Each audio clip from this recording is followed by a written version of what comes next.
Yo, what is up, ladies and gents? Welcome back to another video. So today I'm basically just going to be taking care of my Endlinks because they rub with my sway bar. It was something I was trying to take care of at the track after my alignment, but I didn't have enough time to do it. Something that I've done before, nothing too difficult, it's just a little tedious because it's micro movements basically. So after that, once that's adjusted at the track, because I am running a meaty fitment and pretty low, my driver's side front tire actually ended up cutting my ABS wiring harness. So now I have to fix that. Also, when I was removing my harness bar, I ended up snapping a bolt that goes into the seat rail. And so now I have to drill and extract that bolt, rethread it, and put in a new bolt. So none of this is too difficult, it's just little things that have to get done. But yeah, let's get to it, guys.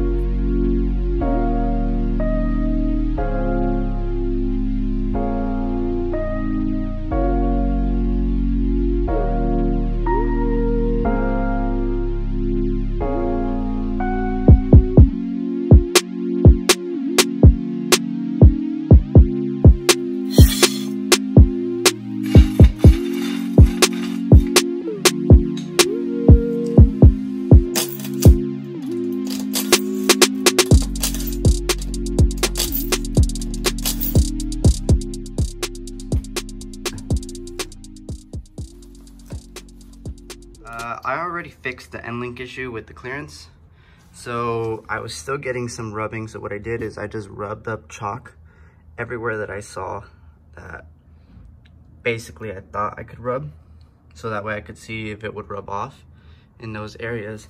And what I actually found is that it's just rubbing on the inner part of the fender, not the outer part like it usually does when tires are rubbing. So this has to do with either I need bigger spacers, but that's not the case here because it was always working perfectly. The only change that I did is that instead of aligning it from the camber plate right here, left and right, I actually just told my alignment guy to align it from here, just because I wanted to keep it in the center, because when I was aligning it from the camber plates, it was giving me a lot of issues, whether it was rubbing here or here.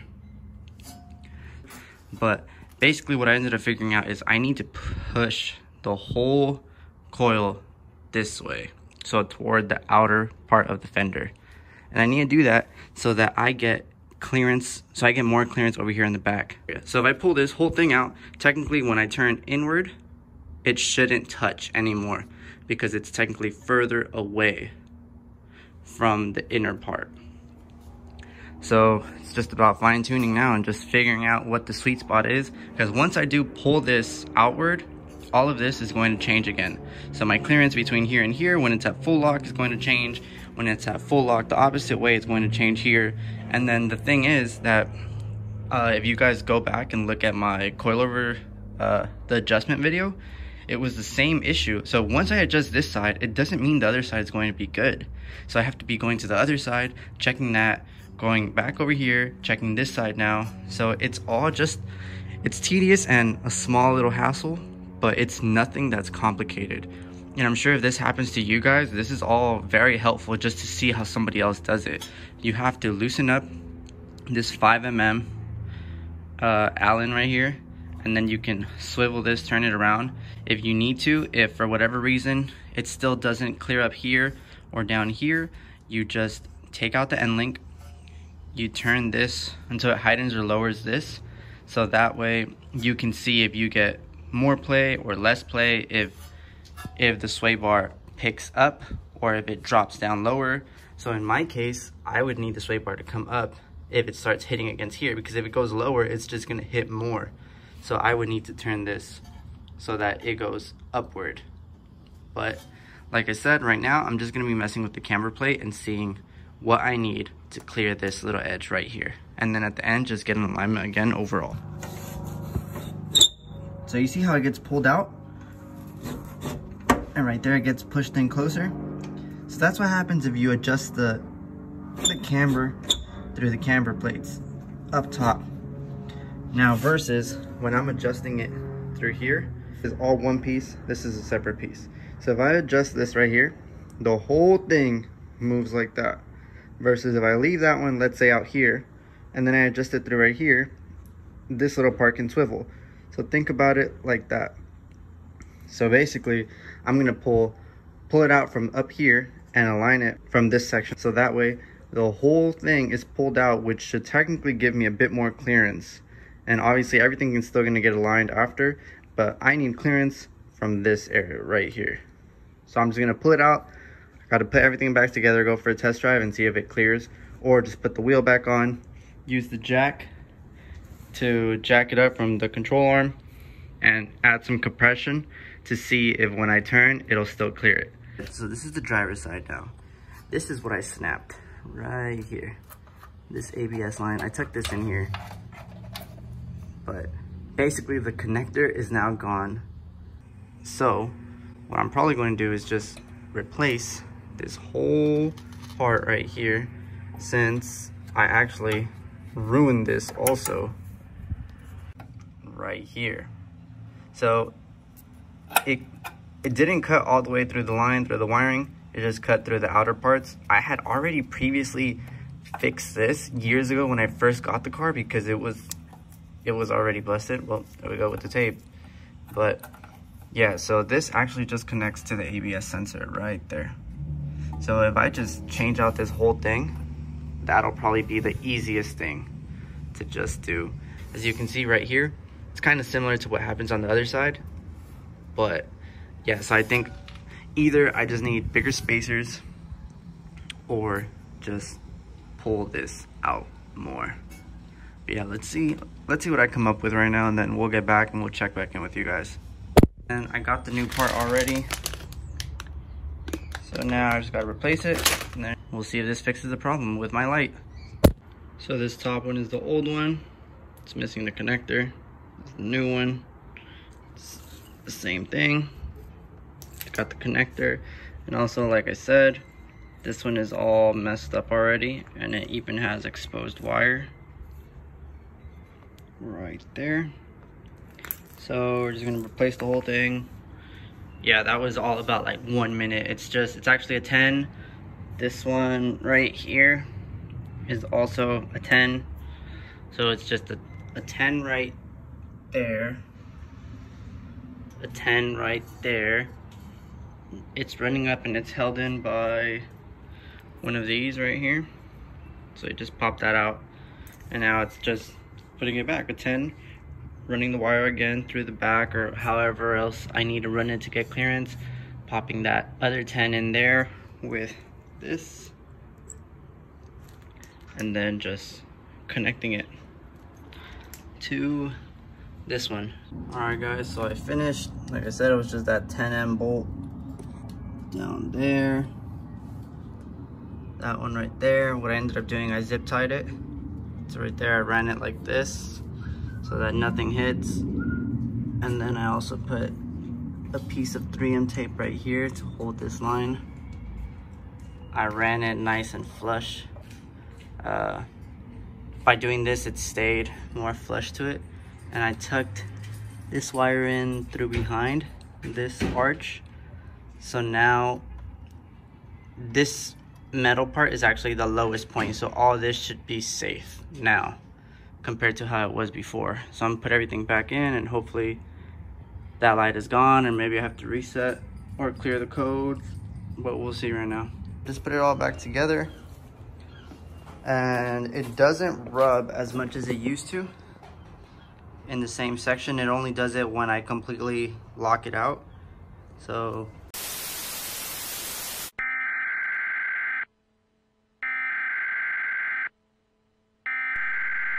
we interrupt our program to bring you this important message.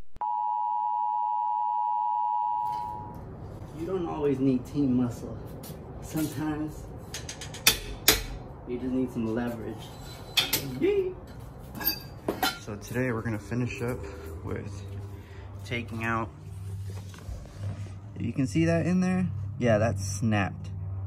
So I'm probably gonna remove the seat, or at least unbolt it to be able to play with it a little bit. Gonna drill it, extract it. All right, so to remove the seat, I'm gonna take off those two bolts that you see there. And then those two. Well, that one's snapped in there, so I'm gonna take this one off.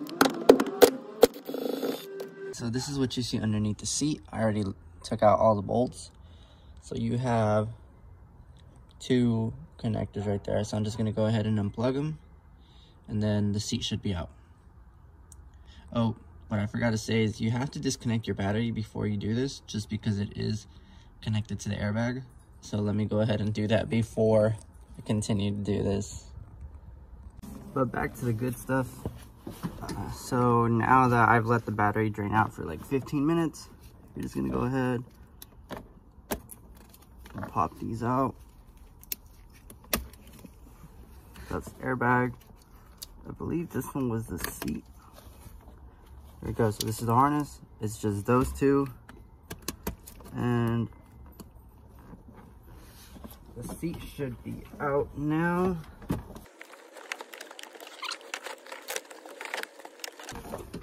So yeah, I'm working in a kind of tight space, so I'm just gonna leave the seat in here. So let me just show you guys.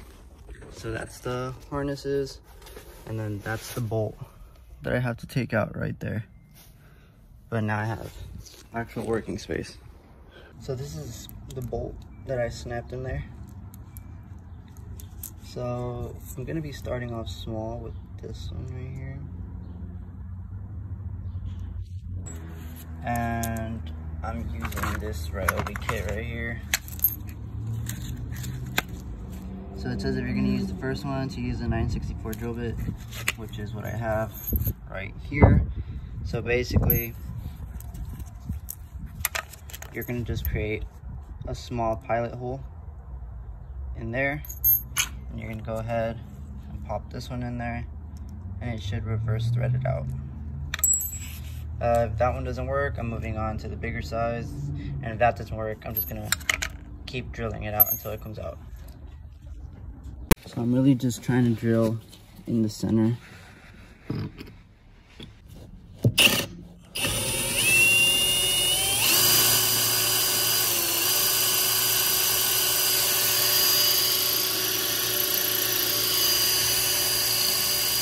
So of course things don't always go according to plan here at fucking Shady Tree. So I snapped this one inside of the bolt that snapped in there. So now there's a extractor snapped inside the bolt. Now I gotta take both of them out. Whole lot of fun. So it's out now. So a little tip that Alonzo had gave me before, because there was one time we were changing out my sway bar and the same thing happened. I was trying to extract the bolt, the extractor snapped in there. And because these are made out of a higher graded material than the bolt or whatever else you're doing, you can't really use these. You have to use a higher graded material than the extractor.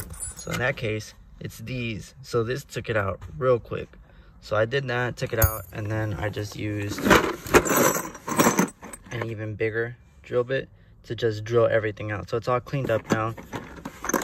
Damn it. This just fell, so gotta reorganize that. Basically, I'm just gonna rethread it, and then everybody should have a little handy dandy bag of bolts and spare parts. So I'm just gonna stick one in there, rethread it, make it clean, and then we should be done with this.